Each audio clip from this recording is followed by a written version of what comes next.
and welcome back to the Red Crescent. I am your host, Omar Noufal, and today's topic will be about the Crimean War in the year 1853.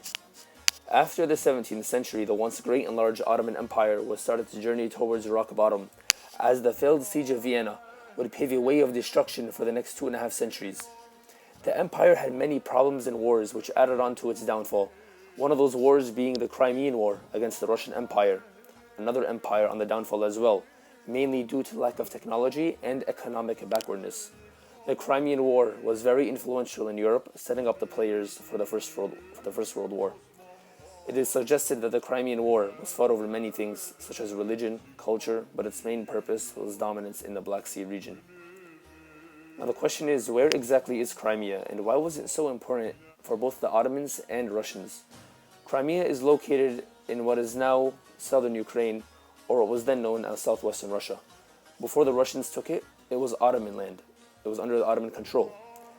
The Ottomans had control in many warm bodies of water, numerous ports, which would support the empire's economy. On the other hand, Russia bordered little to none warm bodies of water, making the Black Sea its most prized possession. What sparked the Crimean War? Russia saw themselves as the new Byzantine Empire, having to protect the rights of the Orthodox Christians within the Ottoman Empire. Although this was in their interest, they did use it to take advantage of the Ottomans and gain land in the Balkan area and Istanbul, Constantinople. Russia focused extremely on that area, in which they can gain economic, political, and religious status in the region. They threatened the Ottoman Empire on many dates, thus wars would break out. Since 1883, after the Treaty of Hunkar-Skelese, which provided a Russo-Ottoman defensive alliance, Russia had a very strong influence within the Ottoman Empire, especially when it came to its 12 million Orthodox subjects. The Russian prince, Menshikov, visited Istanbul and asked for protection rights for the Orthodox Christians from the Sultan Abdul-Majid I. After being rejected, the Russians dispatched an army along the Prut River and occupied Wallachia and Moldavia in the Balkans on June of 1853. In October, fighting broke out in Transcaucasia. In November, the event that would start the war, 6 Russian ships destroyed a massive Ottoman fleet and captured one of the most prized captains, Osman Pasha. Along with this, they also torched the city of Sinop. This sparked the biggest war since the Napoleonic Wars up until World War I.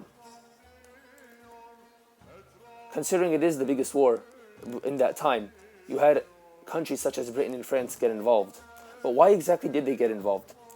European nations faced such stability after the Napoleonic era, in part due by Clemens von Metternich's balance of power, who even the European nations controlled in land in Europe, thus ending conflict.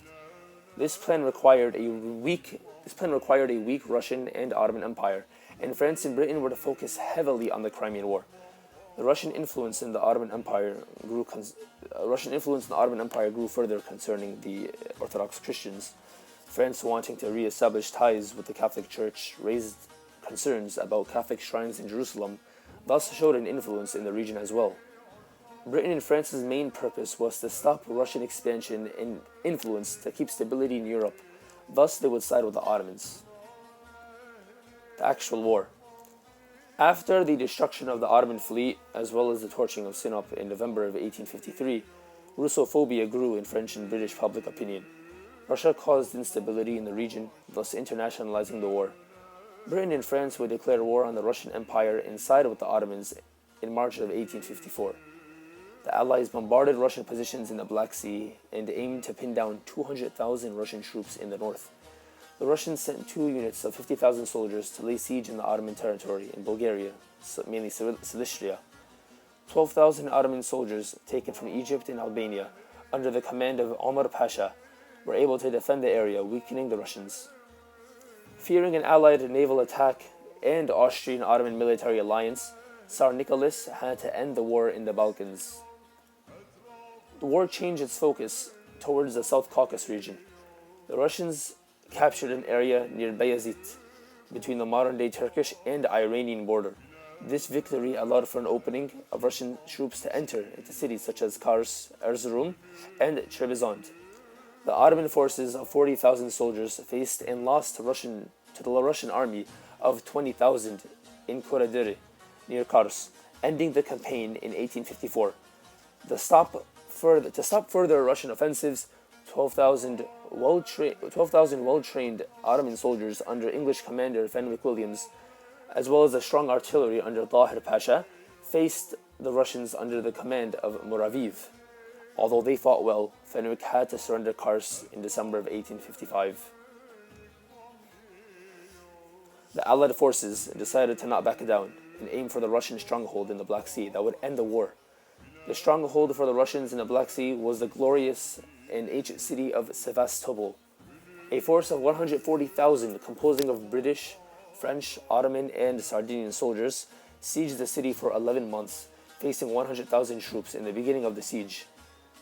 In the beginning of the siege, the Allied powers, along with their 60 ships, were not able to get the job done. Besides the heavy blows to both sides, the Russian Empire seemed to be successful. The French bombarded the area 5 times without a victory, but it was not until the French and British captured 2 strategic cities near Sevastopol, resulting in more heavy losses for the Russians. The Russians realized the tight spot the Allied powers have put them in, so they burnt down their whole fleet and torched Sevastopol before the Allied powers can reach it. On the 10th of September 1855, the Allied powers reached Sevastopol and laid their eyes on the ruins of a once great and glorious city. Both sides found themselves exhausted to fight the war any longer, and a threat from Russia's potential partner Austria to join the war on the side of the Allies would result in the Tsar Alexander II to negotiate a peace between the two sides. The aftermath of the war and the Treaty of Paris. 800,000 soldiers during the Crimean War died, mainly due to disease, even though there were improvements in healthcare.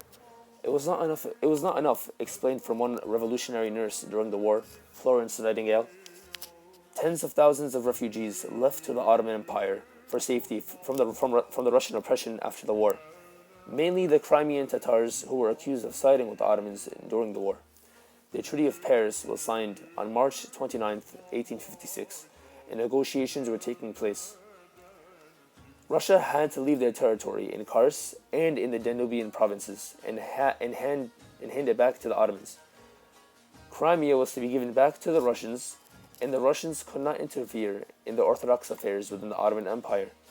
The Black Sea was demilitarized, and the two empires were restricted to not stationing warships along the seashore. Now, the influence of the Crimean War. Upon to the end of the Crimean War, Europe had to face another issue greater than the actual war itself, and that was its stability. Clemens von Metternich's balance of power, which stabilized Europe after the Napoleonic Wars, was destroyed mainly because of Russian aggression resulting in the war. After the war, Europe would try to find solutions to another stable period, but it became almost impossible as other problems arose rooted from the Crimean War. The problems that arose from the Crimean War would heavily influence the same problems faced during the First World War.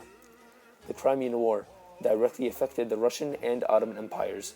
The war allowed for the two empires that were not necessarily technologically advanced to witness the modernization of Western Europe. This opened up new ideals of liberalism and westernization through their empires. Sultan Abdul Majid established the second forms of Tanzimat reforms within the Ottoman Empire. Although Russian influence died off within the Ottoman Empire, the French and British took advantage of the war and established their influence within the empire through its debt. Although the Ottomans provided strong soldiers to fight in the war, their efforts were much less than that of the French and British, resulting in the Ottomans to be in heavy debt to them. Although the Ottomans were on the winning side of the war, they really did not gain anything but a newer threat. The Great War would be heavily influenced off the Crimean War, forming both Central and Allied powers. And that is it for today, and join us for one of our discussions next time. See you later.